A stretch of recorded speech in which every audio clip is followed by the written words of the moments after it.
All right, Scituate Fall Special Town Meeting is November 14th at 7 p.m. in the high school gym, and Scituate Television wants you to be informed.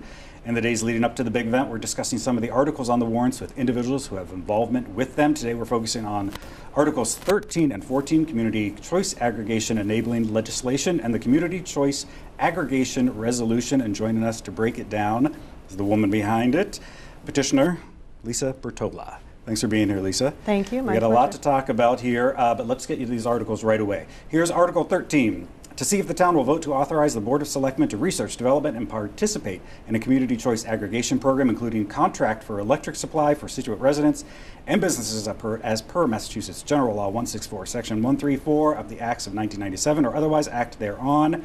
This includes authorizing the town administrator to establish and/or appoint representatives for a committee to oversee such independent action or take any other action relative thereto, and to execute all documents necessary to accomplish the same. And Article 14, here we go. To see if the town will vote to adopt the following: a non-binding resolution for increased use of Class 1 renewable resources through a community choice aggregation energy program in the town of Scituate. Be it resolved that town meeting urges the Board of Selectmen to initiate a process to develop a community choice aggregation plan that includes as a goal the increased use of Class 1 renewable resources for the generation of electricity for Scituate participants. It's a lot.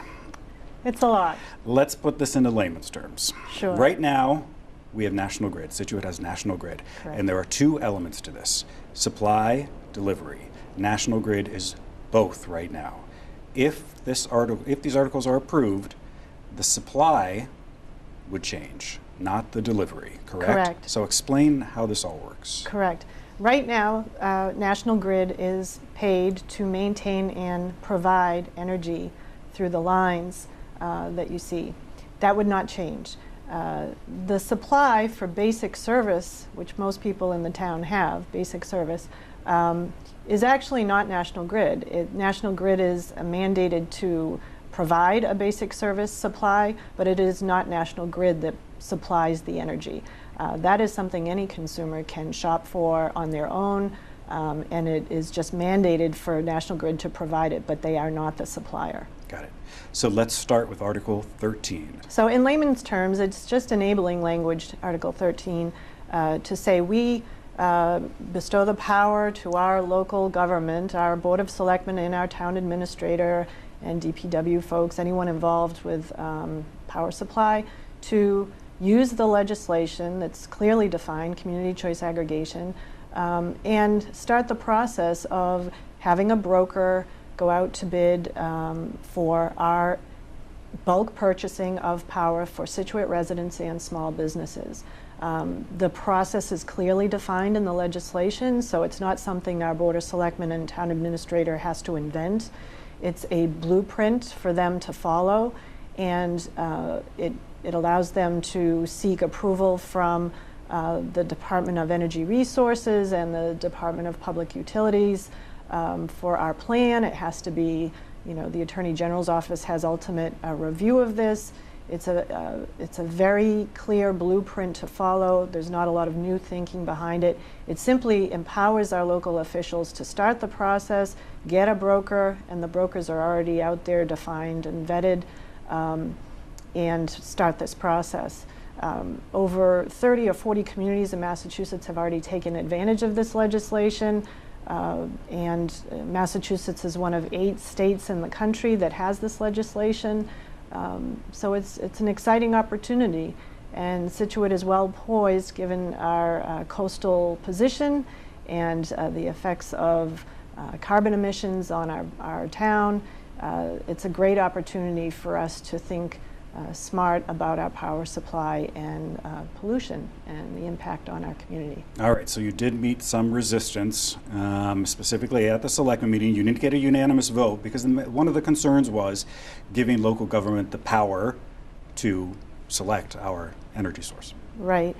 We did have a majority vote approval for these two articles, so that it was majority approved by the Board of Selectmen. We did go out and seek signatures and start petitions just as a backup, but we actually didn't need them because we did have approval. It's no mystery that we have an oil delivery person as one Board of Selectmen member, and we also had one one member who was somewhat concerned about the power of local government exceeding its bounds, but like I say, majority was there for support of this. Scituate is kind of the poster child for the devastating effects of carbon pollution. News crews flock down here at every storm, and we'd like to put Scituate on the map for positive resilience and making smart moves with regard to power supply rather than having the news attention be all about our devastation. Let's move on to Article 14. So Article 14 cannot happen unless Article 13 passes. If it does, moving to Article 14, this is a non-binding resolution for increased use of Class 1 renewable resources. Walk us through that a little bit first. Class 1 renewable resources, what are they? Class 1 renewable resources are primarily wind and solar. They are the cleanest renewable energy sources compared to biomass or hydropower. They are less impactful on the environment, so they are the cleanest, most efficient ways to create a power supply. The mandate for the non-binding resolution is just to say, as a town, our values are to go with the cleanest sources of renewables and keep them local. Class 1 renewables on a local supply is really where our values are. We want to create investments in renewables in the Commonwealth of Massachusetts as close to home as possible. Scituate residents can currently change their power supply to renewable energy at any time. Why do we need this article? Well, the individual consumer right now can shop for green power, and many people have. I've gotten a lot of feedback from those individuals. Sometimes those contracts have penalties involved. If you break the contract, if it's a 2-3 year contract and you try to get out of it, there's a penalty involved. They're very expensive energy rates. And quite frankly, there's some shenanigans in some of those contracts. There's a lot of middlemen making money off some of those contracts.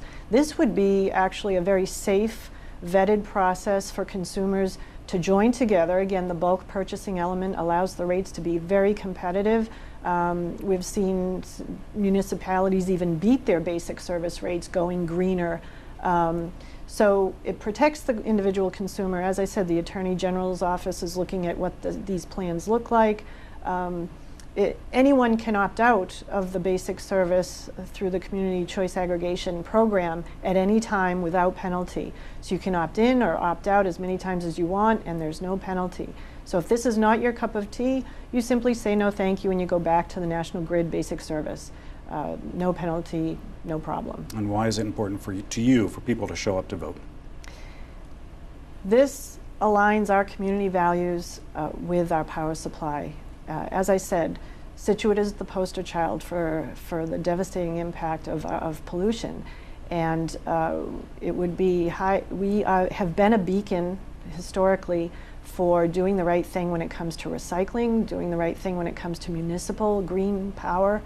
We really stand out and ahead as a green community, and this just builds on that momentum.